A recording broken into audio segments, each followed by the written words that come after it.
What's happening, people? I'm here with the main man. It's the champ. Make sure you tune into Pep Talk UK, where it talks boxing and big up. Thank you, AJ. Pep Talk UK.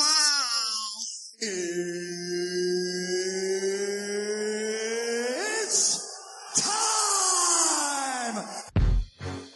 Everyone talk good game, but it don't really faze me. The man that ain't mad like Max, the boy that not murky like Ace B. And them gal walk the slide on the back, balling like a baby.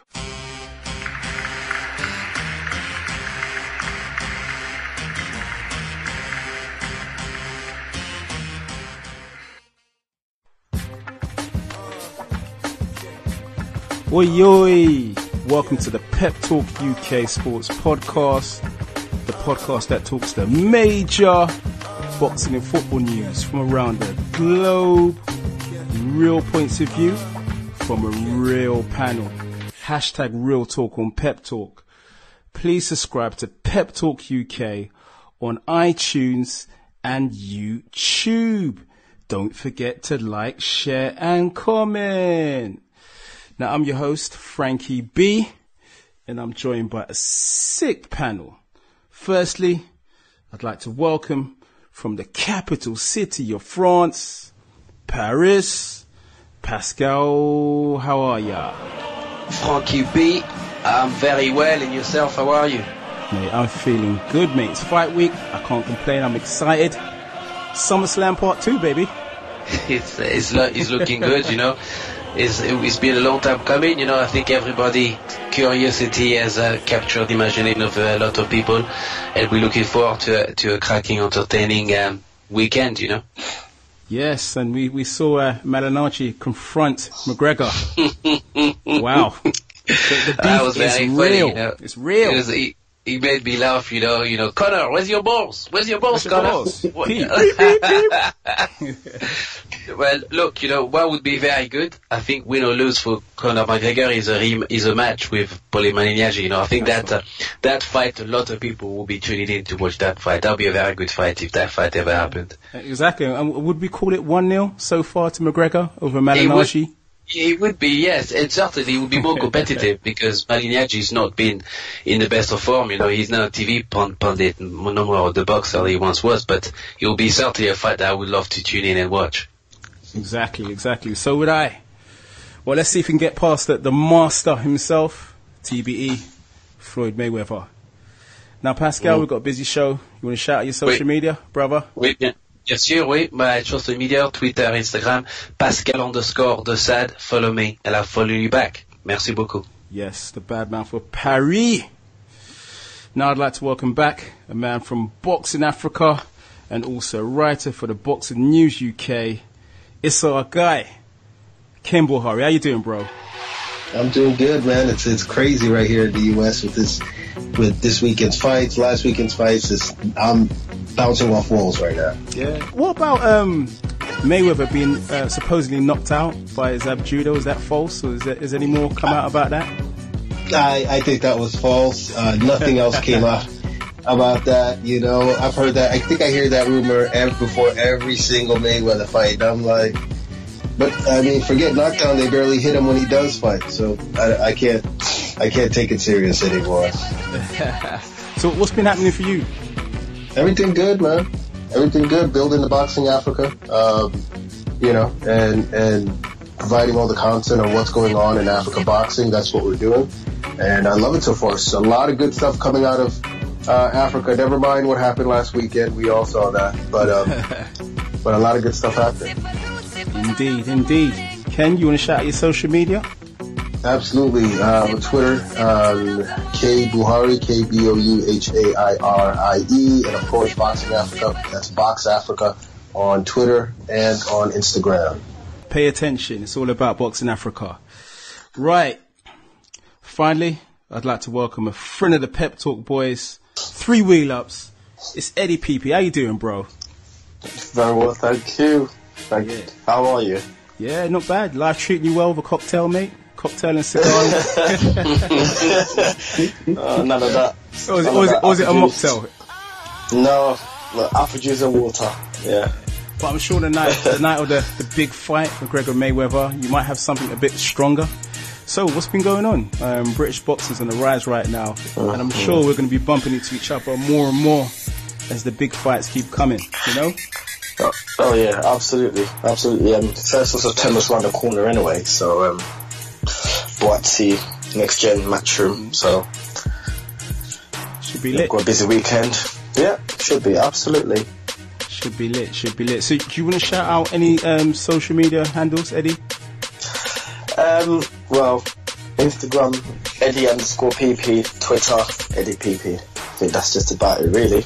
Yeah. You go on his store, you see him, you know, sticking out that tongue, you know.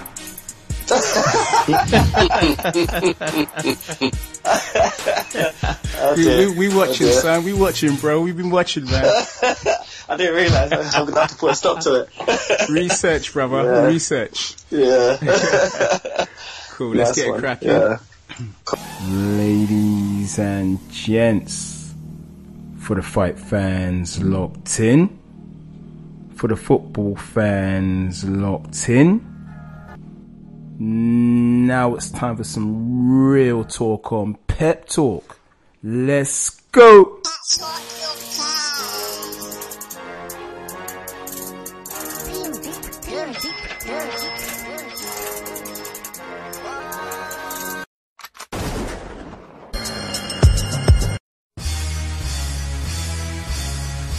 Yes, we ready? Let's get into it. It's real talk. It's Pep Talk. So we're going to start with the boxing, and top of the bill is the fight of the mega bucks this weekend. It's the return of Floyd Money Mayweather taking on the notorious Conor McGregor. Now, Pascal, it's history in the making. The trash talk is over. It's time to put on the gloves and set the record straight. It certainly is, you know. I will be watching the fight, I'm afraid. You know, a lot of, boxing pundits and certainly boxing purists are not, big fan of the fight, certainly. We know that Oscar De La Hoya will not be watching it, that's for sure. But, it's affecting his money, man. He's certainly not very pleased about the fight, but who cares, you know.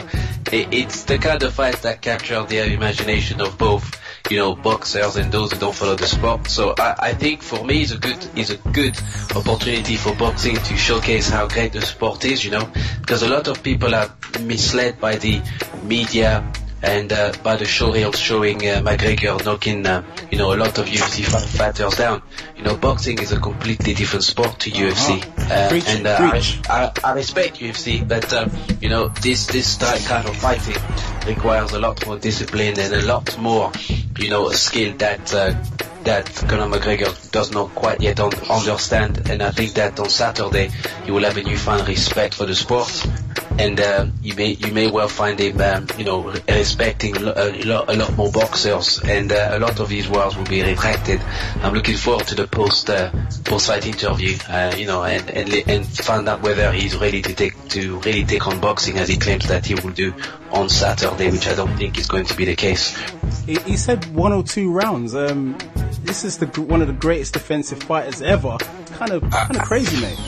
I mean, look, Victor Ortiz said it best. Victor Ortiz, the last opponent to be knocked out by Floyd Mayweather, he said that the fight is like a tennis player playing a ping pong player in a tennis match, and both use rackets, both, throw a ball, but, the tennis player will certainly be more prolific at tennis than the ping pong player will. The premise is the same, but it's a completely different terrain, different environment. And you know what, Frankie B, I mean, I do not believe that Conor would finish Floyd in 4 rounds or 2 rounds as he claims to have said on many times. He's a very, very good salesman, and he will make you believe the unbelievable. But in terms of, analyzing the fight, let's look at it this way. You have a boxer in Floyd that's been boxing since the age of 5 years old. You have an MMA fighter who is a multidisciplinary martial artist. Mm-hmm. Therefore, he's good all round at doing many things, but he's not great at doing one thing. One thing we know very well is that Floyd is a great boxer. One thing we also know about boxers is that boxers punch a lot harder than MMA fighters, because they are conditioned to throw punches, you know, and don't be surprised if Conor McGregor feels that a jab from Floyd feels more like a heavyweight jab, because for MMA fighters, they are not programmed to be boxers, you know, they're multidisciplined, so even the stance is different. Everything is very different, you know, so you have a boxer in Floyd whose whole life has been to harness as much power as possible from throwing all kinds of punch combinations, jabs, hooks, uppercuts, overhand rights, you know, slipping and countering, you know, whereas McGregor doesn't have the same level of discipline or even concentration. Bang. Do you know what would be funny? And I would be mad surprised if McGregor does the shoulder roll. I mean, look, may well do it. I mean, look, see if this is fucking me. I think you're very entertaining first 4 rounds. Yeah. I think they'll put on a show. I think they owe it to the fans, you know, both camps, the UFC fans and the boxing fans. I think that Floyd, if I'm pretty honest with you, Floyd can decide when the show will stop. Mm-hmm. And I think for the first 3 or 4 rounds, if McGregor behaves himself, as in if he doesn't do any dirty tactics, I expect Floyd to respect him a bit and to jab him and to toy with him. But if Conor McGregor decides to be dirty, you know, I expect Floyd to terminate the fight as quickly as he did against Victor Ortiz. Terminate. You know, we say in England, we say dirty. We don't say dirty, we say dirty.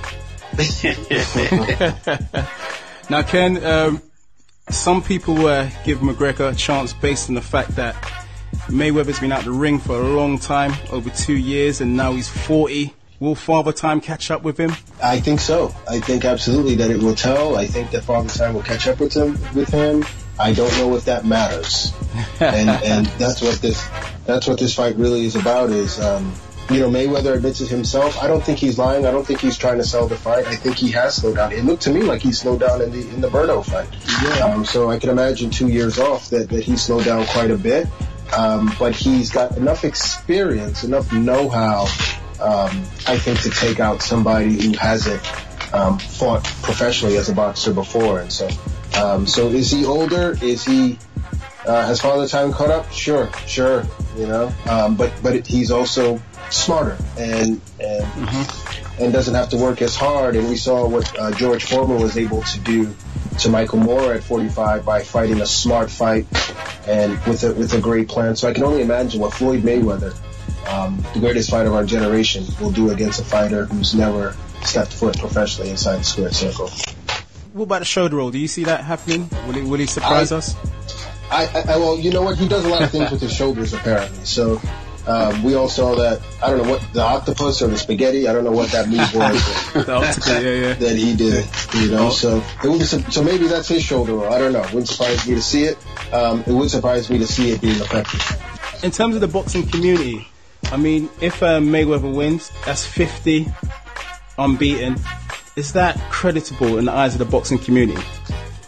I mean, yes. I don't know if in the box community, because it seems like, quite honestly, that Floyd Mayweather doesn't always get a fair shake from the boxing community. But I think it's credible in the sense that he's 50-0. Ultimately, you have to look at his body of work, you know? If he fought Conor McGregor in his 10th pro fight and in his 50th fought Pacquiao, would he still duck that one fight and pretend he was 49-0? So, you know, he's had 50 pro fights. You look at his record, he's beaten 25 past or present world champions. He's won titles in 5 divisions. He retired as, you know, a unified champion in 2 divisions simultaneously. So, what does it matter? You know, at the end of the day, he's, you know, going out there and fighting, and I don't think it's any different from probably some of the earlier opponents he had in his career, and so I would recognize it. Mr. Eddie PP. Now, McGregor fans are saying that Conor McGregor, he looked good in sparring against Malignaggi. Is this going to help him against one of the best of all time? An emphatic no. I don't think so. Like the guys just said earlier, boxing is a complete different sport, and I mean, just watching McGregor just throw his punches. I mean, his stance, the way he's trying to pivot, and just the movement. I see finishing early. I say 5-6 rounds maximum. McGregor hasn't got a shot, and I do not give him a shot. Not even with one hand from Floyd Mayweather. So you might do a Tyson Fury fight with his hands behind his back. Floyd Mayweather? Well, I wouldn't advise it, but it could, I guess. So Pascal, what you say, knockout, Pascal? Well, you see, Frankie B, my estimation of the fight is as follows. I think that Floyd Mayweather is conscious that a lot of people are traveling around the world, and a lot of eyes will be looking at this fight. You know, a lot of interest will be on that fight. You know, what beggars beliefs, Frankie B, is that a lot of casuals, you know, do not know the greatness of Floyd Mayweather. They don't know how good he is. You know, they've not seen him fight before. So because Conor McGregor is far more, you know, is more of a recent fighter, if I can use that term, in terms of his popularity, people are more aware of Conor than they are of Floyd. Certainly the average Joe out there. So I think for Floyd it will be an opportunity to display, you know, his greatness amongst, you know, a public that are coming to either to support him and to wish him farewell, but also to those who've not yet discovered him. So I can see Floyd doing very well for 3-4 rounds, just showing his skill, and then perhaps if he gets a bit, you know, tired or thinks that he's a bit boring, I can see him stopping Conor McGregor. I can see McGregor retiring in his stool around round 8, or I can see him, you know, using a body shot, you know, straight jab to the body, the way that he did Corrales and you know, and other fighters, you know, that were quite taller. I can certainly see, you know, a few body shots hurting McGregor, because McGregor is not conditioned to receive the number of body shots, you know, that he receives in the MMA, you know, in the UFC. It's very different. Yeah. And I don't believe that his conditioning will allow him to you know, to deal with the number of punches that he will be receiving. Do you know what I can see, Pascal? I can see Mayweather just putting the punches on him against the ropes. The lights go off, and then you hear the Undertaker's music, mate. That's what I can see. That would be interesting. Paul Bearer comes out with the urn, you know, and then Undertaker. That's what I can see happening. That would be very good if that happened, you know. I certainly look forward. I mean, look, I look forward to everything. Frankly, the build-up, the national anthems being sung, you know, the way they work on the ring. You know, the whole show, you know, one thing we got to give those two fighters, irrespective of the outcome, is they put it on the show, they make it about it, you know, everybody is looking forward to Saturday, you know, people that don't even like, you know, fighting sport are going to be tuning in. So I think, you know, for that alone, I want to congratulate those two men for putting on a show, because it's been a very long time since we had, you know, a show of that magnitude, you know. So I think it's going to be good fun. We'll wait and see the outcome, but my money's on money with Mayweather. Now, we're going to move on. Terence Crawford was remarkable. Last weekend, becoming the undisputed unified champion with all straps. Now, Pascal, Terence Crawford certainly made his mum, Deborah, happy sitting at ringside. He did. He's the truth, you know. She was happy. I can tell you that. Yeah, I saw the fight, you know, and she looked very happy at every jab, every was everybody shot. Everybody shot. She was probably told him to go to the body, you know. She probably did, you know, but she must be very proud of Terence Crawford, you know. He's certainly making her very proud. He's a very good fighter, probably one of the best pound for pound there, you know. It's been a while since we had an undisputed champion in any weight division, you know, and these are the kind of fights that, you know, boxing fans around the world want to see. The best fighting the best. Firstly, I want to congratulate Joseph Indongo, because, you know, he could have easily decided to milk the belts, you know, like many other fighters in other divisions. We won't say that. We won't say any names. We won't mention any names.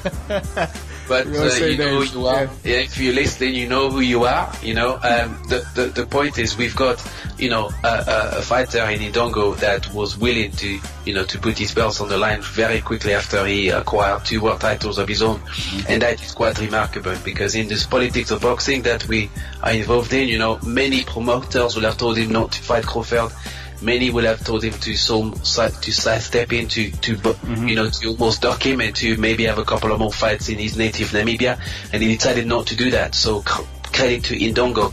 I was disappointed by Indongo his performance. He looked a bit nervous on the night.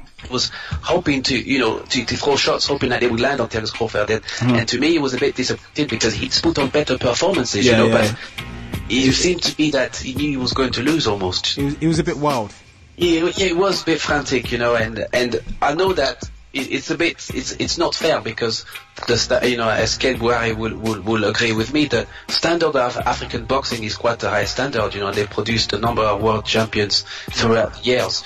So it was a bit disappointing to see that an African champion as Julius Indongo and a world champion wasn't unable to go the distance with Terence Crawford. I mean, a third round knockout, Frankie B, at that weight division, hardly ever happens, particularly in a body shot like that. The way he took that body shot. Beautiful. Yeah. He went down with like a sack of potatoes, and I did not expect that.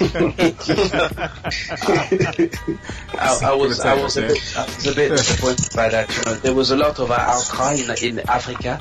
A lot of Namibians were very angry. There's some even claimed that there was juju involved. I don't believe there was. I believe that Terence Crawford is definitely the guy to watch, and some mouth-watering fight at 147 if he moves up to that division. That's what I can say. And you know what? As Danilo says, he's still an African warrior. I mean, look, we talked about this before, Frankie B. You and I had these private conversations. Even though Indongo lost, if Terence Crawford decides to vacate and go to 147 division, Indongo can probably claim back a few titles. He can go again for sure. He can go again. So there's a future for him. But he's 35 years old. How many more attempts at world title will he have to have? It's up to him to decide whether he needs to go back. But there's still a future for Indongo at the 140 division, I'm sure. But that's on the basis that Terence Crawford doesn't vacate. If he vacates the titles, he's got a chance. If he doesn't, then it's finished for him. Yeah, indeed. Now, Ken, just as Meek Mill says, there's levels to this. It truly proved to be that on the night, didn't it? Yeah, it certainly did, and credit to Indongo and his team for working their way up to that level. But even at the championship level, there are levels to this, and Terence Crawford is at the highest level at the championship level. I mean, he's in my top 2 pound for pound. I've got him number 2. He's a special fighter. He fights as well lefty as he does righty.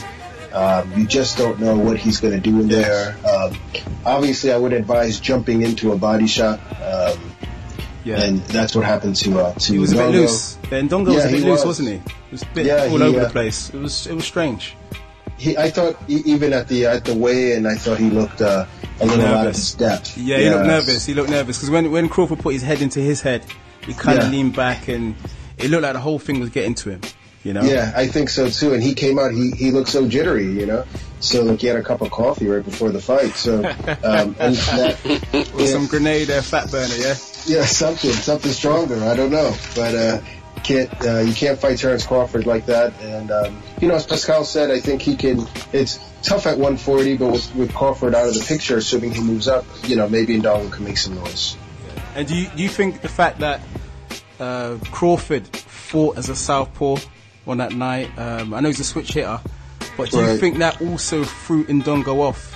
Absolutely. I mean, I don't think he was expecting that, but you almost have to expect that at this level. I mean, the guy has shown in the past that he's willing to do it. I think Terence Crawford is hard to prepare for, whether he's fighting right-handed or left-handed. I don't think, Ndongo is at that level. It's going to take a bigger, stronger fighter to beat Crawford, a special fighter in their own right.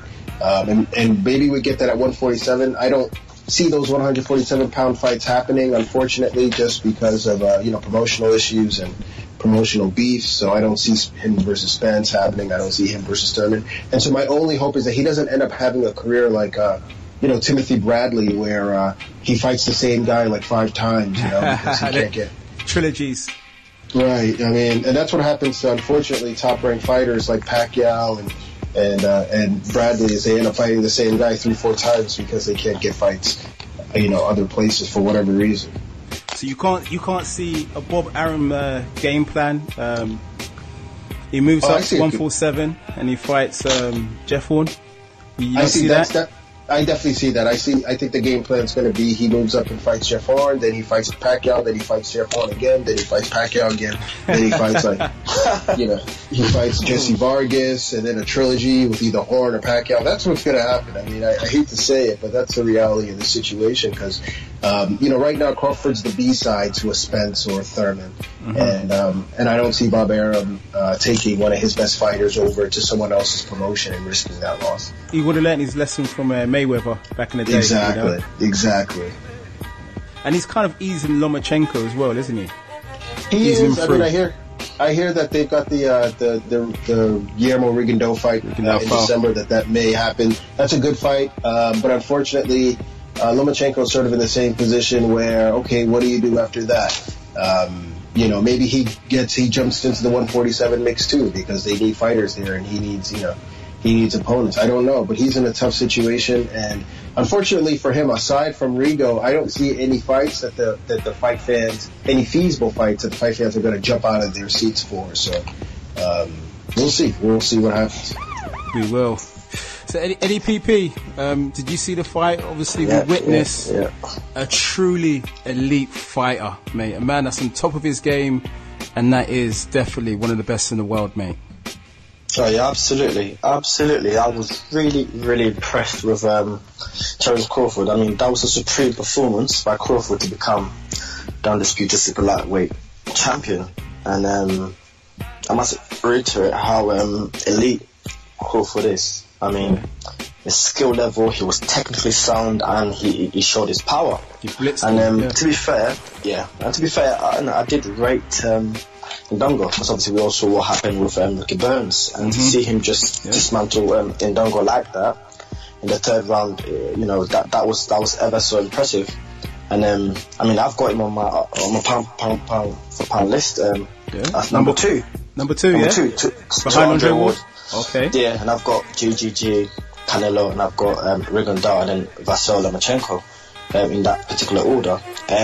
But I must say, I would love to see a Terence Crawford Mikey Garcia fight before he jumps to 147 division, because I feel as though that will be one hell of a fight. But that's too much for Bob Arum to risk. That is too much for him. He won't do that. That's for sure. Well, it might do, but you know what? Classic matchups like that, that's payoff. I mean, if he can possibly stack the undercard, if he can possibly stack the undercard, that could potentially be a pay-per-view fight. I mean, Mikey Garcia, Terence Crawford, I mean, it's as good as Canelo Alvarez and Triple G. Yeah, that is a tremendous fight. The only thing against Mikey Garcia is he hasn't had many fights at that weight, and Crawford has been doing this. He's been doing it for a while. At 140. Well, you're right, but then again, he stepped up to fight Adrian Broner, who isn't a basic boxer, very skilled himself anyway, and he made good work of Adrian Broner anyway. So personally, I'd love to see Mikey Garcia, Terence Crawford first. And then he can sort of jump up to 147 division to fight the bigger boys, i.e. Keith Thurman and the rest of them. Pacquiao and them man there. Speaking of Broner, did you cop the mixtape?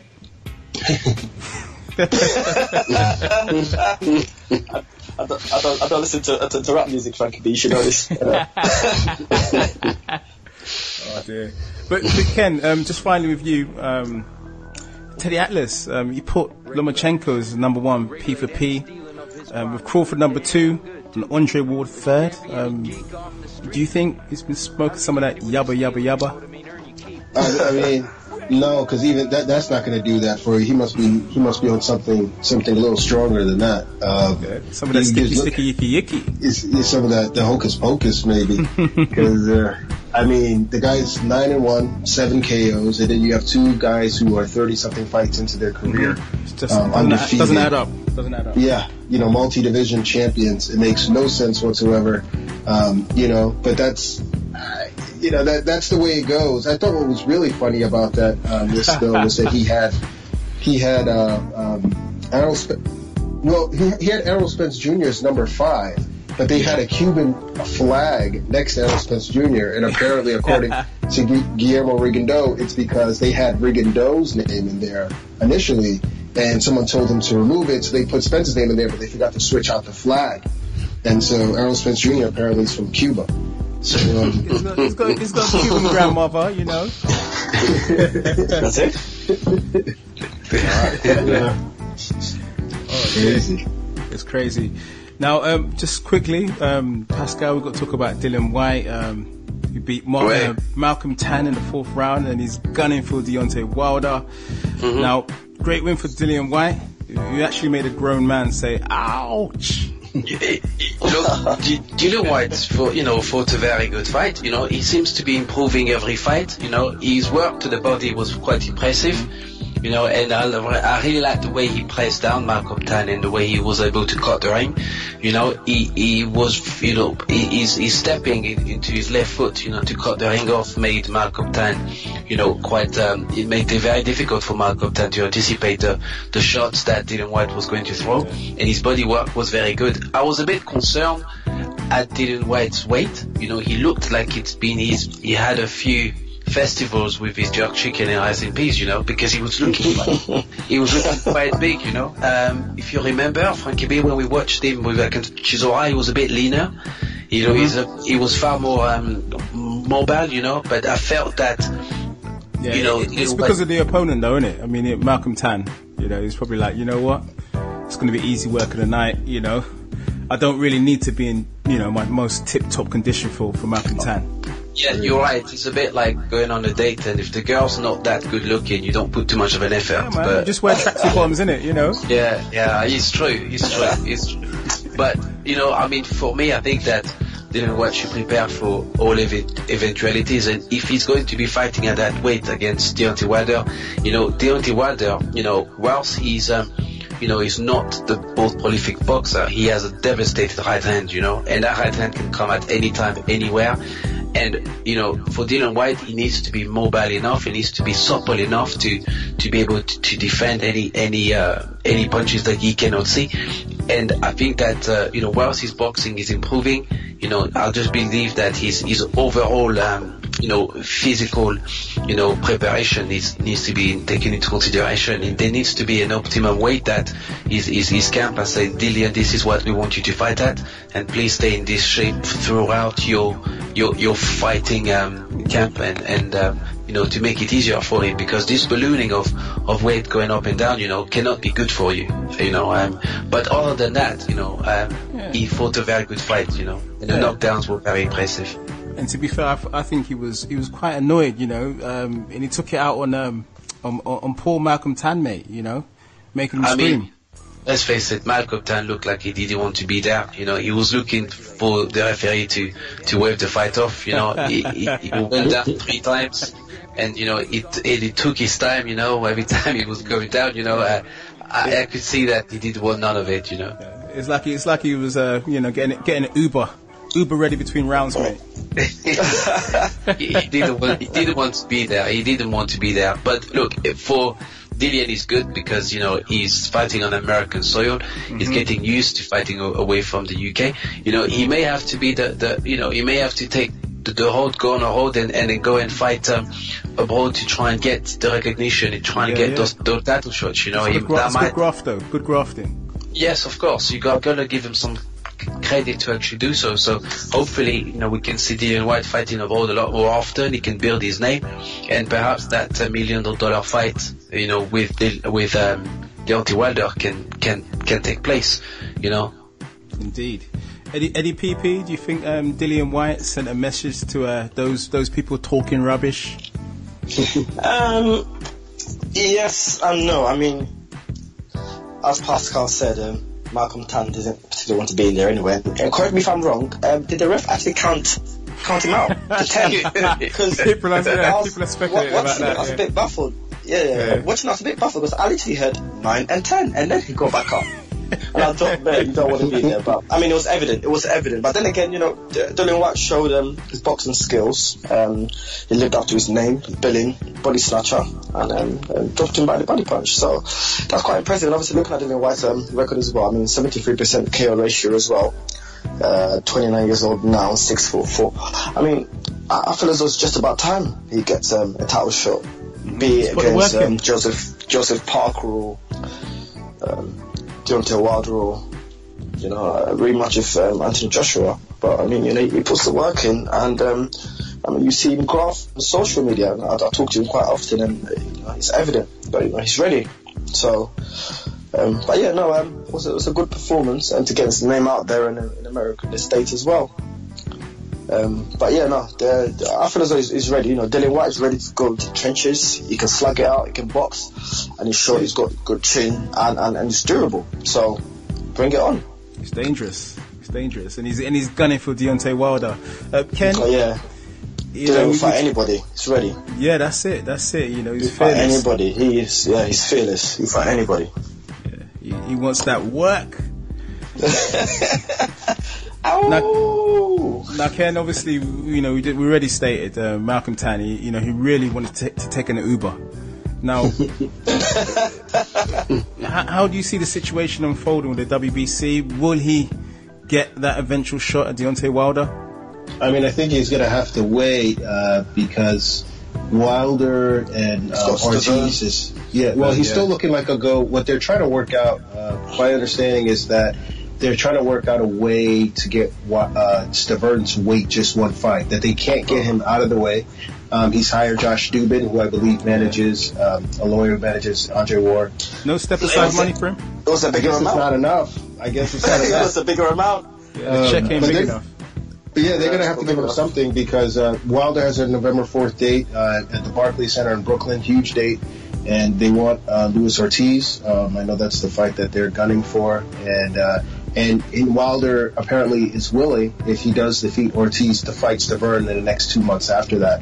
It's a question of whether or not Staverne's willing to do that. I don't think, to my UK brethren, I got to tell you, I don't think Wilder's the greatest, but I don't think he's losing any sleep over that performance, Dillian White's performance against Malcolm Tan. Was that his name? I think he fought twice in the past 10 years, and came into that fight coming off a knockout.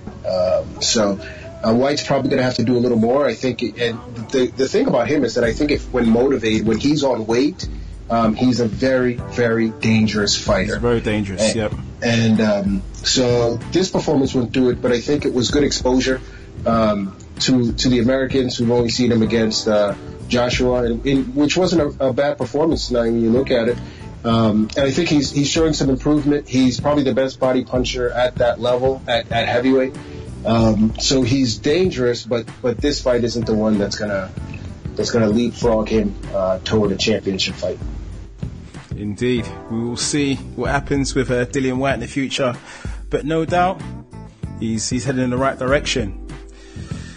Now it's interview time.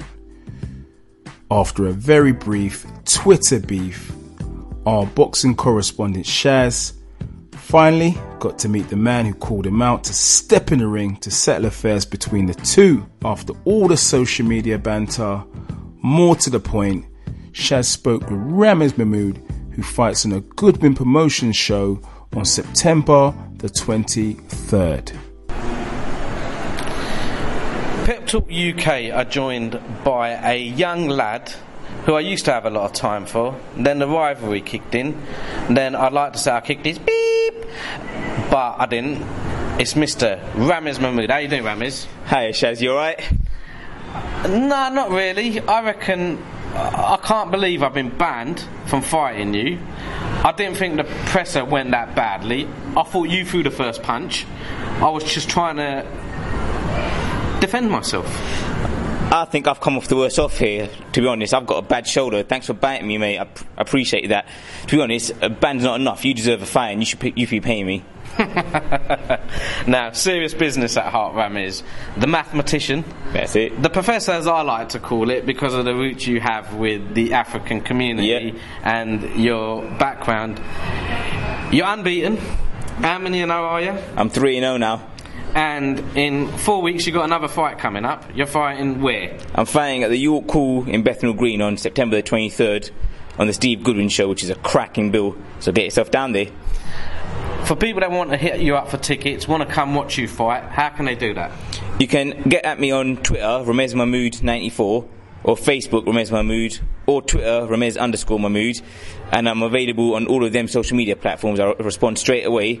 Or alternatively, you can go on the iBoxingTickets.com platform. Now, Ramez, taking it back, I know your day job. You're a teacher. Yeah. You teach students maths. Yeah. You hit people from all sorts of angles. Yeah. What made you turn your hand to boxing? It's a hard one to say, really. Everyone looks at me and says, why do you do it? You've got a good job, you don't need to get punched. But it's just something I've always had since the age of 12. I don't know what it is, but I've just got a love for this sport. I have to do it, and I can't let it go. So I'm living my dream at the moment. Now, you're a consummate professional. You train hard. You train with a good group of lads. You're at a good gym. You watch what you eat, because I've tried to encourage you to have a few chicken burgers. You refuse to do it. You're living the life. Definitely, you have to live the life. I'm in a tough sport, and you have to take it seriously every time. So that's what I like to do. You see lots of people who are talented and fall short because of that dedication. So I'm going to do everything right. In terms of your training regime, what's your training regime on away from camp? What do you normally do for training?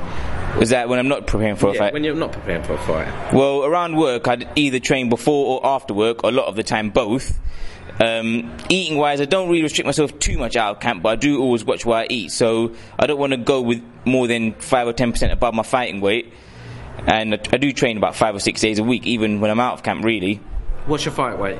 My fight weight, I box at either super bantam or feather. When I get down to title level, I'll be at super bantam weight. So that's my weight. Now, for someone at the lower weight, you pack a bit of power in your punches as well. Oh yeah, everyone says that to me, especially in the body punches. So I like that, really. It's good, but at the same time, I can't let that get to me. I've got to keep my head screwed on and box them as well. Just use my head a lot of the time. Now, the punch you gave me wasn't a body punch. You caught me flush. I thought I'm gonna make you. I thought the first body punch would take you out, so I'll go for the head. Yeah, but I was still standing. You're still standing, but you wanted a way out, so you did that. Cocky Pep Talk boy, this one, isn't it? Now, Ramez, in terms of who you're training with, who do you train with in terms of who you train by, who you manage by? I'm managed by Mickey Moo, and I'm trained by his son, T.O.N.Y, who's just recently joined at the start of this year, and he's a brilliant trainer as well. He's worked with a lot of good fighters. And in terms of this camp that you're present in and previous camps, you've had some good quality sparring as well. Who have you been sparring? A very good quality sparring. A guy who I've sparred many rounds with is Duke Micah, who's a Commonwealth champion. He's making his name out in America now. He'll be a world champion. I've been sparring recently with a lad called Michael Maguire, who's one of UK's best amateur boxers and doing well as a professional now. I've sparred the Matchroom boys at Reece Bellotti, very good fighter. And I've done a little bit with Richard Comey as well, who's going to be a world champion as well. Do you know, I know I'm a bit heavier than you, but Richard's heavier than you. I would not get in the ring with Richard Comey, but at the end of the day... He's an animal, isn't he? He's an animal. He scares me out of the ring, let alone in the ring. Oh, he scares me out of the ring as well. Well, Ramez, what I have to say is, you are a lovely guy outside the ring. Thank you. I have seen a bit of needle and a bit of menace to you in the ring. I wish you all the best with the fight coming up in September. We'll be there, we'll be cheering you on, and go and get that win. Thank you, Shaz, I appreciate that, and I'll do everything in my power to do that. Nice one, Ramez. It's been a pleasure. Thanks, mate. Thank you, buddy. Cheers. The best of luck come fight night to Ramez Mahmood. Now we hear from a man on the same card and shares the same management as Ramez Mahmood. It's Ryan the Lion Walker. Pep Talk UK are joined by a young chap who is way overdue an interview. It's Mr. Ryan the Lion Walker. How you doing, Ryan? I'm good. Feeling good, man. First and foremost, where did you get the nickname The Lion? It was given to me by my coach. When I got in the gym, they was looking at me and they was like, oh, Ryan, like, you got to have a nickname. And then everyone was like, oh, the lion, and it suits my fighting style. So I just stuck with it. I thought it's because, you know, like, you can be a bit loud as well. It might be the roar you got behind you. Yeah. Is that the roar of the fans? Because you bring a bit of an army with you every time you come to York Hall. I got loads of supporters, man. I'm ever so grateful for that, because without them, I wouldn't be where I'm right now. But yeah, got a big support, and that's what keeps me going. Weight-wise, what weight do you fight at? I fight at featherweight. And what's your pro record? I've had 3 fights so far, and I've won them all. I got the 4th one coming up on the 23rd of July. 23rd of September, sorry. So, yeah, hopefully make it 4-0. And that's a Goodwin show you're fighting at York Hall. Yeah, Steve Goodwin show. And now, people that want to get a ticket, because it's only a few weeks away, how can they get tickets? They could contact me through my social medias, or they could go on my website, teamfizz.com. My social media on Instagram, Team Fizz, or Facebook, Ryan the Lion. Yeah, just search me up and then contact me and I'll get through to you. Tell me about this Team Fizz, PHYZ. What is that? It's my army of supporters. Once you see them, then you'll know about Team Fizz. There's loads of them. I've been crowded out by them, you know that, don't you? They come around me and they, do you know, like you said, the lion, and that's why I was interested in where you got the name from, because they do roar you on when you're fighting. Yeah, always. There's always loads of energy when I fight, and like I said, the sport is just crazy, man. Background wise, what got you into boxing? I got into boxing from when I left school. I went to Roscoe school. When I left there, got straight into boxing to keep me out of trouble, and it's what kept me going, because once I'm out of trouble, when I'm always busy in the gym, I don't get time for anything else. I keep fit, and my people always support me, so it's what I've been made to do. Target wise, you're now a pro boxer. I'll be honest, I'm envious. I've got respect for anyone, not only that puts on them gloves, but gets a pro license, that goes there and puts their body, their mental state on the line in that ring. So you have my utmost respect. How far are you going to go in this? I'm trying to take it all the way. I want the big world titles. I still got a long way to go, but I've got to keep grinding and working for it, and that's what I'm going to do. What's your regime like outside of camp? What do you do, like food wise, training wise? I keep it 100%, keep it all healthy. Training wise, I'm in the gym almost every day. I mean, at least 6 times a week I'm in the gym, training hard, working on my craft, and just keep going until I make it to the top. Now, in terms of training, who are you trained by, who are you managed by? I'm managed by Mickey Amu, and my coach is Edmund Derby. Yeah, and I've got a good team around me. I've got loads of tight people like my brother who helps a lot, and I've got loads of close family that help a lot, so it's all Team Fizz. Well, you know we're going to be there on the 23rd of September. I always like watching you fight. I always like having a chat with you away from fight nights and sitting down and relaxing with you. You are one to watch. Me and the Pep Talk boys talk about you often. We reckon you've got a nice little career ahead of you. Go get that win on the 23rd. Don't miss that. It's going to be very explosive, and there's a lot of good fights on the card, titles, a whole lot. But yeah, don't miss that. 4-0, here we come. The Lion, Ryan, Walker, Team Fizz, it's been an absolute pleasure, and I know I'm going to be interviewing you a lot more in the future. Yeah, for sure. There's a lot more to come, so just keep following the career. And like I said, you can catch me on my social medias, on Instagram, Team Fizz, on Twitter, Ryan Land Walker. You can, just contact me and keep following. I would like to give a big shout out to all my sponsors that's helped me. I've got Hard Body Clothing, I've got Limitless, they helped me a lot with my training. I've got Invarjex, they help me with my designs, all the graphic work, videos. Yeah, it's good to have them all on board. So I'm up to big things right now. Big shout out to Limitless and big shout out to Rambo as well. I've got a lot of time. I got a lot of time for Rambo. He's one of my close brethren. I got a lot of time for him. But thank you very much for giving us your time today. Much appreciated, Ryan. Oh, thanks a lot. Catch you soon. Thank you. Nice one. Go get the win, bruv. Cracking interview, Shaz. So now it's football time, and we talk the Premier League on Pep Talk, and we've got some massive games to predict. Now, MJ, welcome, my friend. Welcome, MJ, in the building. Yeah, looking forward to discussing football, especially after the kind of 2 great weekends we've had in Premier League football. Looking forward to discussing this weekend and the big game with all of the panelists. It's a big game, and I'm like, you know what? This is a show that we need to invite MJ for sure. You know what? I mean, you know, there's big games, and then there's the do or die. 2 teams that have been fighting and will be fighting against this season. 2 teams of spot. Trust me, 2 teams of nursery-like defending, man. You know exactly, man. Exactly. Cool. So let's get into it. So let's predict some of the games. Liverpool versus Arsenal. Now, Pascal, this game has come at the worst possible time for Arsenal after the defeat to Stoke. I mean, it was it was an unpredictable defeat. I did not think that Arsenal would struggle, but it appeared to me that we had a lot of players playing out of position, and I believe that Wenger didn't really make the right substitution. You should have kept on Lacazette, a striker that you pay over the yards for, who proved to be a lethal striker. I believe that goal was onside. After a regular goal. He was a regular goal. That goal should have been awarded. Danny Welbeck was stayed on and Lacazette was taken off. I believe that Lacazette should have stayed on and Welbeck should have come off for Olivier Giroud to come on. That should have been a much better combination to have two strikers up front, to try and at least get something out of the game. Granit Xhaka had a very bad game. He wasn't bad mistake for the goal again. Sleeping. Very bad mistake, but in his defense, he's not a defensive midfielder, he's not, that's not what he does, he's certainly not playing to his full potential, and it's obvious that Arsenal need a defensive midfielder. They need a character in midfield that can help the likes of Granit Xhaka to move forward and to be more creative with his play. If you remember when Granit came, he was scoring goals from the halfway line. He was being quite spectacular. He was looking quite positive. But for some reason, I think that Wenger is trying to turn him into Arteta.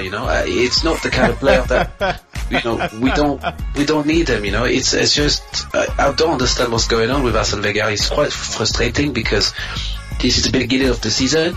We've got the game against Liverpool. They have the reincarnated version of Suarez, the black man called Mane, and he's scoring every goal, every game. He's going to be a problem for Arsenal. And look, if Arsenal lose, then they are potentially 6 points behind the league leaders already. With only 3 games inside the season, it's already a big gap that we can afford to have, particularly at this stage of the season. I know it's early, but we have to set the tone. There have to be, there certainly has to be improvements. And Wenger, more than any other manager in the Premier League, is under the biggest form of pressure because of the 2-year contract renewal, because of the fact he's not in the Champions League, and there's a lot of I don't think he's under pressure though. I think he's at home right now, having his frosties, mate. I mean, it's for Wenger personally. If I was Arsene Wenger, I would know that whatever mistake I do, it's a bit like when you've been cheating on your wife, you get caught. Every time you go out the house, you have to justify where you're going, why you. Listen, Pascal, I hope you're not speaking from experience there. No, certainly not. No, I'm not saying that. You saw it on a movie. I saw it in a film, of course. Yes, me and Delphine do it very well.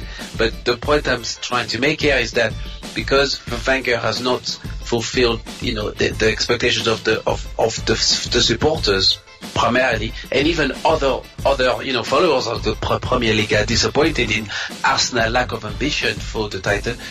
When Wenger doesn't put good performances like he should be doing, everybody is going to be certainly scrutinizing a lot more. Yeah.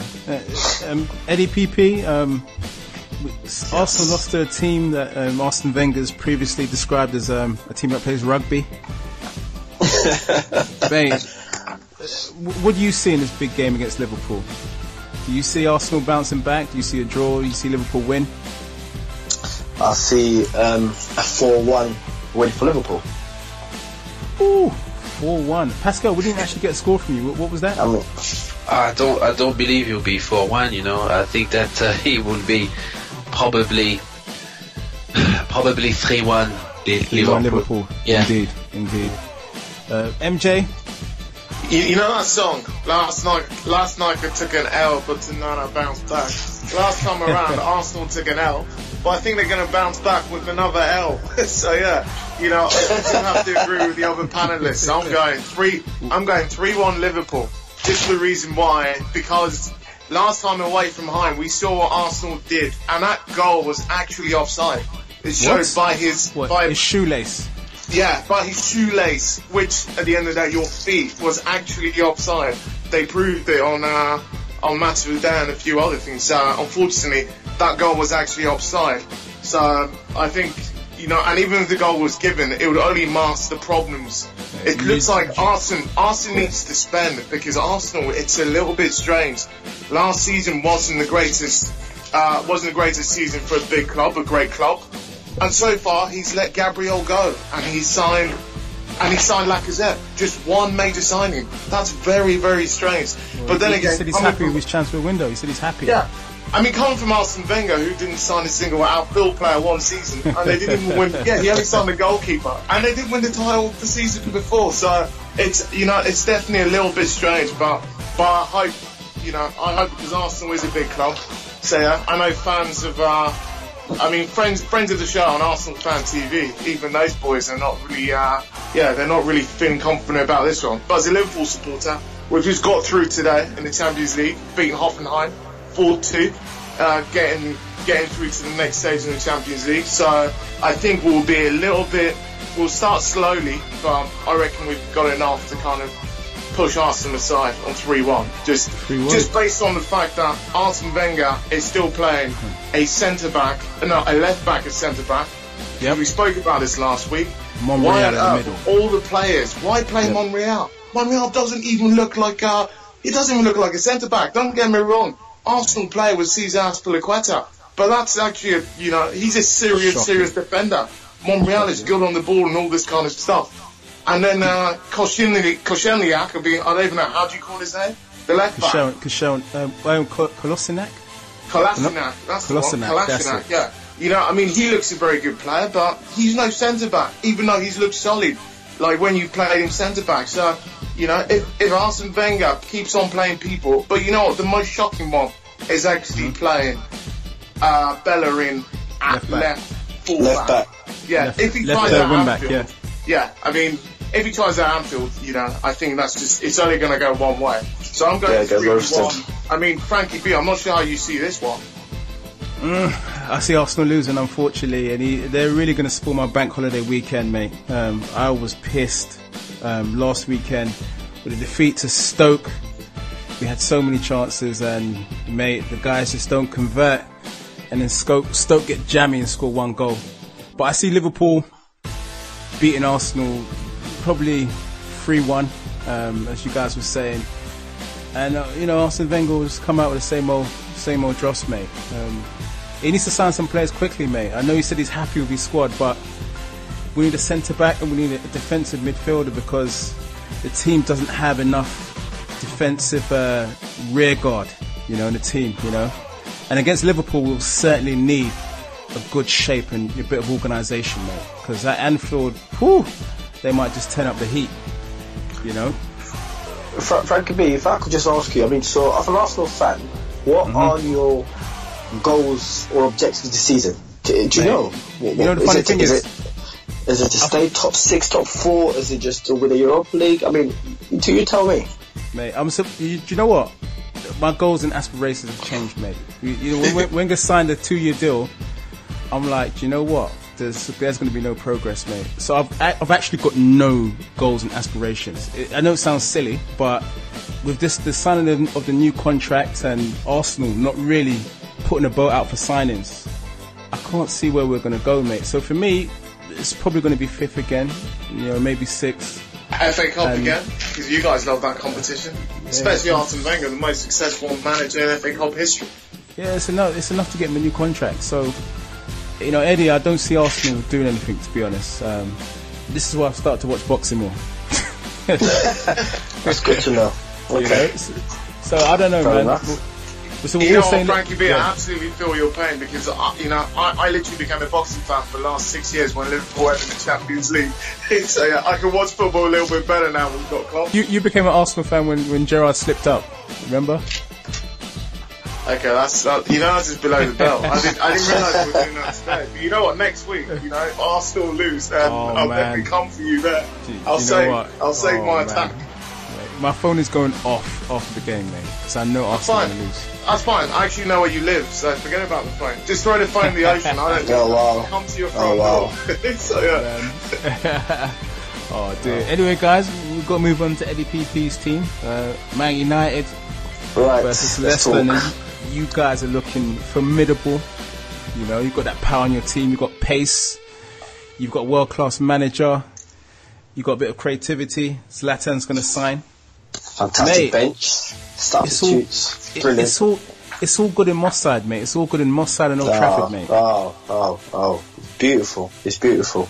Another 4-0 win, without a doubt. Couple from Lukaku. I'm quite impressed. I mean, I'm quite impressed with the whole team and just the reserves as well, to be fair. I mean, Mourinho's got the right balance. And I'm actually looking forward to this season. The league, I think we've got that in the bag. FA Cup, we've got that in the bag. I reckon we're going to be gunning for the treble this season.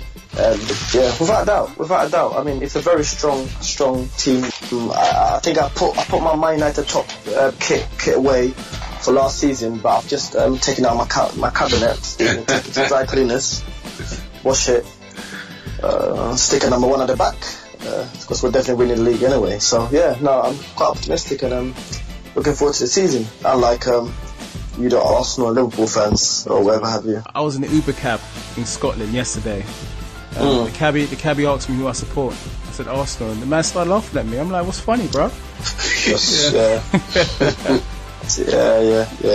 Supporting Arsenal is a bit like a comedy show, isn't it? I mean, it's painful, man. It's painful. Deja vu, and you all sound like broken records. You keep repeating yourself year after year, over and over again. Signings, players being played out of position, the manager's here to stay. As you can see, he's got a 2-year contract, so you're gonna have to just, you know, lump it and just keep supporting them and hope that, you know, they win a trophy on Channel 5. You know, Wenger's becoming like the baby mother you can't get rid of, mate. Absolutely. well, you know what? I mean, to kind of add to that analogy, he's actually got Arsenal on child support. Because the amount of money you guys are actually paying, you know, that's just the alimony.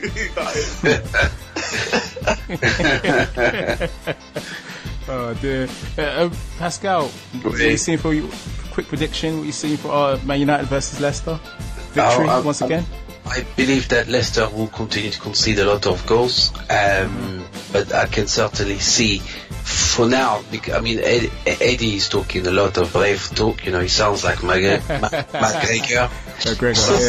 Like Mcgregor. I mean, you know, as I said before, Manchester United are playing expensive football because, you know, none of the cup competitions have started. So, you know, Mourinho is being slightly more adventurous. The moment that the Champions League begins and the rest of the cups begin, we will see a very different Manchester United team that will play a lot more compact and a lot more defensive. But whilst there is the start of the season, you know, it's important to hit the ground running. People are saying that Mourinho is a second season manager. Let's just see whether this season is Manchester United season. You know, I remember, you know, very much last season, Manchester United were putting the same level of performances, you know, with Zlatan scoring, people, Manchester United fans going absolutely bananas and crazy, saying that the league was coming. But, you know, look, we know that. Look, can I abruptly interrupt and ask you a simple question? Go on, Eddie. Can Arsenal win the league? Just a simple yes or no. Can Arsenal win the league? Simple yes or no without any... No, to be honest, I'm actually going to say, Pascal, if Leicester can win the league, Arsenal can win the league. He's not even that confident. This is my problem. I'm a realist, and you know it's about. Life sometimes is about. Can Arsenal win the league? No. We will not win the league. No. Okay, no. Top 4. The top 4 teams. I mean, look. You know, at the moment, Chelsea are the champions, so there's a chance that they can potentially retain the title. Manchester United will be in the mix, of course. They will be. Thank you. Absolutely. They will be in the mix, of course. Now we're talking sense, yeah. Tottenham can still well be that team that causes a bit of, you know, of stir, you know, and they can. And then the 4th spot will be Liverpool, Everton, and Arsenal. I reckon it's Liverpool. Wow. The way that Liverpool are playing, they're playing very confidently, but Liverpool's defense is still very shoddy, and they still need. Coming from an Arsenal fan, that's very interesting. Well, it's the case, you know. The defense, Liverpool have never addressed the defensive, you know, issues since Brendan Rodgers was in charge. So I believe that they'll score a lot of goals, create a lot of chances, but they will concede a lot. You know, if you're not keep on playing Montreal centre back, then Arsenal are going to have some serious issues. I think Wenger. Absolutely. He needs to address that situation. I mean, don't get me wrong, Liverpool, absolutely, we should be defending a lot better. But those 2 goals we conceded in the opening day of the season, the second and the third goal were both offside, so slightly unlucky there. But having said that, I mean, I don't need to tell you, everyone can see it. Liverpool's defence is as shaky as can be. You play Moreno left back and you don't know what the hell's going to happen. Partnering up with Dejan Lovren, who's absolutely shocking as well. You've got 2 pathetic defenders there. So we've definitely got some issues. Yeah, that's true. That's true. And whilst we're on this topic, is Alexis Sanchez, is he actually staying or is he leaving Arsenal? Just out of curiosity, because I haven't really heard him. I'm actually not pulling no legs. I'm baffled with the whole situation. Is he staying or is he leaving Frankie B or Pascal? I believe he will stay. Arsenal loyals. Yeah, I think he will stay. I think he will stay. He's been held hostage by Wenger, mate. Unfortunately, we know the man wants to go. You know, I see Arsenal scored a goal against Leicester when he was up in the director's box. He didn't even celebrate, mate. You know, he wants to go. But at the same point in time, you know, he's going to be a free. He can talk to clubs in January. And, you know, it's for him, he's in a win situation. He's going to get a big payday next season. So, you know, it is what it is. We'll just have to do without him. Oh dear. But in fairness, Eddie PP, you know, I can't blame the man. You know, the thing with Sanchez, he puts the graft in. He works hard, scores goals. He's a winner. You know, he's naturally a winner. And that mentality is not there, you know, in Arsenal. You're absolutely right. He's got to come to United. You know, he's a winner. And we're winners. So, you know. Hey, you know what? I could see, you know, you could replace, you know, Rashford could be replaced by Sanchez. That's an idea. Nah, we're alright. Thank you very much for that offer. Cheers. You're alright. So, back to the predictions. MJ, what are you saying? Man United or Leicester? Score prediction? You know, I think this game's actually going to be a lot closer than we all think. Leicester looking really good this season. I was leaning towards a draw, but because it's Old Trafford, I'm going to give it to United 2-1 though. I think that goal glut we've seen over the last few games, we're not going to see it as good. I mean, if you think about it, United have they've scored like 3 goals in about 5 minutes at the end of the last 2 games to make results which were a little bit closer, a little bit more favourable. Haven't seen that. We've spoken about United on this show before. We've said those 3 P's, those power, and then somehow it became the 4 P with the pace because they're looking very, very good. But Leicester are actually looking decent as well. Back to 4-4-2, back to the basics. Difficult game, but I reckon United have obviously got more than enough to see up Leicester. So 2-1 United. You know what? I'm going to be a bit different. I'm going to say Leicester going to win this game 1-0. I know Eddie's going to be like, well, what's this guy been smoking? But I trying to be good night. Good night. Hey, we're all going to talk in a week's time. Do you know what? Like I said, I just see an upset. We almost had an upset. We almost had an upset with Everton against Man City. Yeah, I see this time Leicester causing an upset and actually winning the game. I see Vardy scoring some goal in the break. Man United just piling on the pressure, they're attacking. Vardy scores a goal, they defend for their lives, and Leicester get a famous victory. Because you know the Premiership, it's just showed what a great league it is. You know, any team can literally have any team, and I don't think it's going to be easy for United. And I think we might see an upset. 1-0 to Leicester, mate. Walker's crisp. Cool. So moving on, Chelsea at home versus Everton.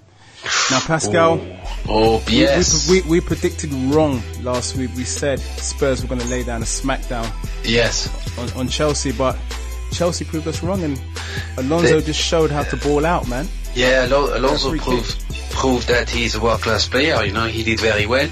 But that's a very good game because, you know, let's talk about the reinvention of Wayne Rooney. He's proving the doubt was wrong, that he's still got enough, you know, he's still got enough of an engine to start scoring goals. He's also, let's take this opportunity to give a big shout out to Wayne Rooney on his international career. I understand that he's retiring, you know, as certainly a very notable England figure. And look, I believe that the reason why he's done that is that he believes in this new team that he's playing for in Everton. He wants to take them to places they've never been before. I believe that quietly when Rooney will be going for the top 4, you know, I think for Everton it will be a huge step into, you know, fulfilling their ambitions of being a Champions League football club, a regular Champions League football club, and perhaps in the next 5 to 10 years seeking an opportunity to challenge for the title. So I believe that when Rooney will infuse a lot of confidence in the players at Everton, and they believe in him, you know, they see him as a leader naturally, and I believe that that game will be very close with Chelsea, and I wouldn't be surprised if another draw, you know, would take place, but with Everton leading and maybe conceding towards the end, because I'm still not convinced about their defense at the moment. Yep. The centre defense is a bit shaky, but they've got plenty of quality going forward. You know, they've got a very, very also interesting young player. You know, Adebola Lookman, very, very good player. You know, comes in very, very well, very pacey, and they've got some options. You know, they've got Schneiderlin also, who's playing very well. I mean, look, Everton are the team to watch. It could be the surprise outfit for this season. I'm sure, Tony Bell, you'll be happy with that, mate, for your prediction. Eddie PP, how do you see this? You see Chelsea marching on after that great win against Spurs at Wembley? 2-2 draw. 2-2 draw. Okay, cool. So you think Everton... based on the fact that they've got Rooney inspiring the team, and based on the fact that they've got a good manager, you know, who does know his tactics. Yeah, I mean, the manager knows his tactics, and they seem to have found this renewed confidence to just have a Rooney back. You know, he's sort of like coming towards the end of his career. However, he seems to bring a lot of confidence and positivity in the changing room. So, I see a draw. MJ, your prediction? Yeah, I'm actually going to have to go with Chelsea win on this. Chelsea have got... MJ? Hello? Yeah, Chelsea have got this thing which they call Chelsea-ness, which is absolutely fabulous. They don't have to show up or play well to actually grind out a result. They did it against Spurs last week. They weren't the most dominant side, but Chelsea have this ruthlessness about them. They don't have to play well to actually win games. And I actually see them showing up. Everton over the last few years have actually been Chelsea's bogey team. They've showed up at the Bridge, and apart from that offside goal a few seasons ago, John Terry was able to equalise late on for a very, very fantastic game. It was quite exciting. But going forward in this game, I see Chelsea actually winning it 3-1. Back in the business. Morata back in the goals. That's it. I will go for a 2-0 Chelsea victory. I think they're going to be confident because of the win at Wembley. Big place, you know. And I think Chelsea overall now, I think they've sorted themselves out. I think they'll get a couple of signings through the door. And I think with Hazard coming back, they're going to be a lot more formidable. You know, remember they're defending their title, so it's going to be a 2-0 Chelsea victory. Batshuayi, you know, he might even bang some goals. Now the last game that we look at is Spurs versus Burnley. Now Pascal, we just need some quick predictions. Spurs licking their wounds from the defeat at Wembley, and to be honest, Wembley hasn't been a good stomping ground for Spurs, has it? I mean, we're waiting for Harry Kane to also find himself on a score sheet as well, you know. Yes, and sorry to interrupt. I saw something on Twitter. There's someone saying that Anthony Joshua's won more times at Wembley from 2014 than Spurs, mate. That's a bit harsh. but you know, we've always said that playing at Wembley is a gift and a curse. It's a very difficult place to go and play. You know, it is not their stadium. It's a cup final for every club that goes there. You know, it's an opportunity to bring in more support, to also experience playing, in the national stadium. So, you know, Spurs will find it very difficult this season. But I think Spurs is, where we have to watch out for Spurs is their form away from home. Their form away from home might be better than their domestic form. So I'm looking at an interesting draw I think it'll be a 2-2 draw between Burnley and Spurs, because I believe that Burnley will take it to them. Burnley will play with, with no respect. They've already beaten Chelsea. The manager will be using this as an opportunity to push them on and to say, look guys, we've already done one of the best teams in the league. We can go on and do a lot more. We're playing at Wembley Stadium, a stadium that they know very well. When they went to the playoffs to earn the spot to come to the Premiership, they'll be very up for it, and I'm sure that they will also, inflict an interesting, win against, or potentially a good result will be gotten from that fixture. So I predict a 2-2 draw, Burnley 2, Spurs 2. Right, MJ? 3-0 Tottenham. I mean, we need to remember, with the whole Tottenham and Wembley scenario, remember that Tottenham actually spoke to the FA about reducing the size of the pitch, because Tottenham like that condensed play. The FA flat out said, no way. You can't have the pitch one side really small for the Spurs games and really, really wide for the England games. So Spurs do have to adapt their system, which they will do. But I'm going 3-0 Spurs. Any PP? Will Harry Kane be on the mark? Lead Spurs the victory? Without a doubt. And the Wembley scenario is, in all fairness, unfortunate for Spurs, considering it's not their actual home ground anyway. You could imagine it's sort of an abducted home anyway. So it's a bit of a tough one. And I feel that they were quite unlucky against Chelsea. And this time around, I can actually see Harry Kane registering on the score sheet, and I can see a tough game, but a 2-0 win for Spurs with Harry Kane on the score sheet. And that's with Anthony Joshua coming into the dressing room telling them how to win at Wembley, maybe. I think Joshua needs to go to the Arsenal changing room. I think we've got that wrong. He needs to actually give who's our poor players, man, at the moment, man. Bellerin needs. Well, we won't talk about Bellerin, mate. Did you just ask who was your poor player? Oh yeah, we got a few that are playing poorly at the moment. All of them, including the manager. It's two games into the league, and this is what we get for Manchester United. Thank you Pascal, for reminding. I bet you any money. Sorry, I don't mean to be rude. Thank you for interrupt. But very quickly, Eddie, thank you for reminding me why I do not like Manchester United, because of their fans, always boasting about, glory days. We don't care about that, Pascal, I bet you any money we'll probably have the same conversation 10 games into the season, 15 games into the season, and you will be blaming Wenger, blaming the signings, blaming the pitch and the weather. We'll see about that. We'll see. You see what I have to do, Pascal? We're getting a bit of heat from a few people saying, look, you mans are always slating United, man. Bring on a United fan to defend them, Let them bring them on.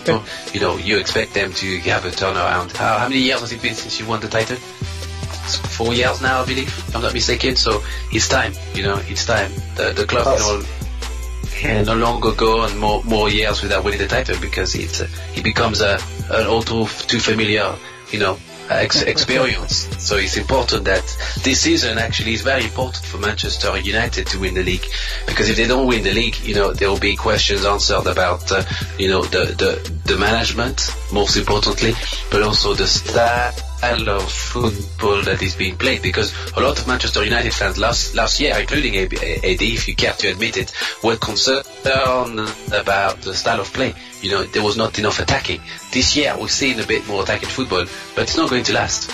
It's not going to last. It's a bit like the English weather. It's sunny in May and June, but then it doesn't suddenly stop. Pascal, my last 2 words. Yes. It's not about how you start the race, it's about how you finish. Okay. Wait till the end of the season and watch us lift up the trophy without a shadow of a doubt. We'll bring you back on, DPP. We'll bring you back on. You can sing all the Manchester United song live on the podcast. And make sure when you see me at a fight, do not hide from me. I will not hide. All right. I will not hide. Okay. Just remember that. We've got 3 witnesses. Yep. Okay. Right. And the listeners. Absolutely. I'll tell you what, I will wear a Manchester United shirt if you win the trophy. How about that, Frankie B? put that on the podcast. Frankie B, MJ, did you hear that? Yeah. To be honest, it's kind of it's quite scary, that. You might actually get a rash if you wear that top, Pascal. I'm very worried, but I'm gonna put it out there. Yeah. You could develop dermatitis, mate, wearing that shirt. One confident man. We'll see. Okay. Right, well, quickly, I'm going to say that Spurs are going to bounce back. Going to get a 2-0 victory, courtesy of Harry Kane in the goals. Dembele's flying midfield. And Spurs will move up the table, mate, That's what they're going to do. They're going to get rid of the hoodoo. Right, guys, that's our time. I'd like to thank Pascal, Eddie, Ken, and MJ. Join us again next week for another Pep Talk UK podcast. Don't forget to please hit the subscribe button and leave your comment. That's what